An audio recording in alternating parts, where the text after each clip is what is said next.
Good morning, everyone. Today we're going to start a new chapter called the Reformation. But before learning about the Reformation, I'm going to remind you what religion is. Religion is a system of worship and belief, and that it often teaches about the nature of God and standards of acceptable behavior.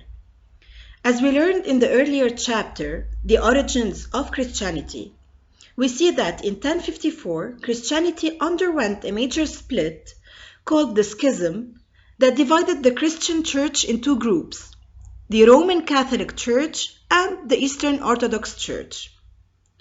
Starting 1500s, Christianity experienced another major split. So this chapter will explain the causes and consequences of these events. Please open your books, page 740. The Northern European humanists laid the foundation for the Reformation. What is Reformation?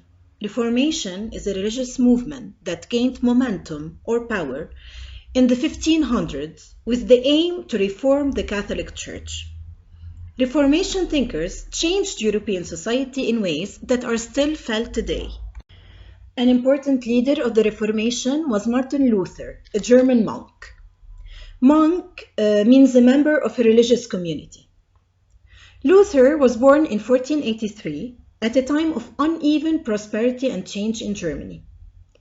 New universities were spreading the ideas of the Northern European humanists. These thinkers had urged reform in the church, but Luther offered a stronger challenge. As a young man, Luther was caught one day in a thunderstorm. He vowed that if he lived through the storm, he would become a monk. Luther survived, and keeping his promise, he entered a monastery. Monastery means a building or buildings that are occupied by a community of monks living under religious vows. In 1510, Luther visited Rome, the center of the Catholic Church. He was shocked by the corruption of the Roman clergy.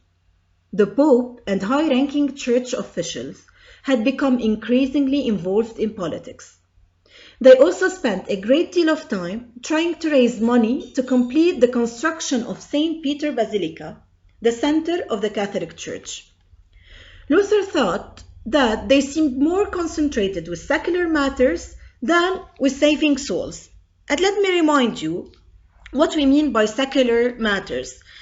We mean here the subjects and all the things that have no religious or spiritual basis. Luther noted other problems as well. Many priests were poorly trained, means that church leaders rose to power through wealth or political influence rather than because of their moral qualities. Some bishops lived far from their churches and often neglected their duties. Also, the Catholic Church imposed taxes on its members. This money financed the construction of St. Peter's Basilica in Rome, as well as a rich lifestyle for the Pope. The Church also raised money by selling indulgences. Indulgences are a kind of cancellation of punishment for sins that had been confessed and forgiven by God. Some priests promised that followers who contributed money or did good works would ensure that both they and their relatives would go to heaven. In this picture, we can see the Pope selling a letter of indulgence to the man at the right. Luther opposed the idea of indulgences. He reasoned that if people could buy indulgences, they might think they could buy God's forgiveness. Luther didn't believe that salvation should be entangled in a complex system of indulgences and good works. To Luther, faith or trust in God was all that we needed to gain salvation. I want you to know the 4 key ideas from Luther's teachings. 1. The church means those who believe in Christ. 2. No Christian is greater or more important than any other. All vocations are equal. 3. The Bible is the final authority for all Christians. 4. Man and women live by faith alone. No efforts or work are enough to save a person.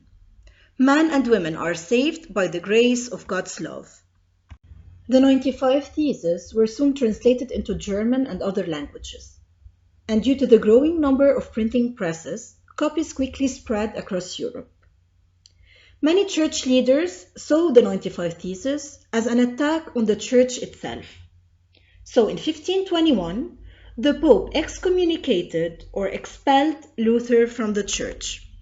I am going to stop here for today. Here are photos that show the notes that you need to underline. Thank you and have a good day.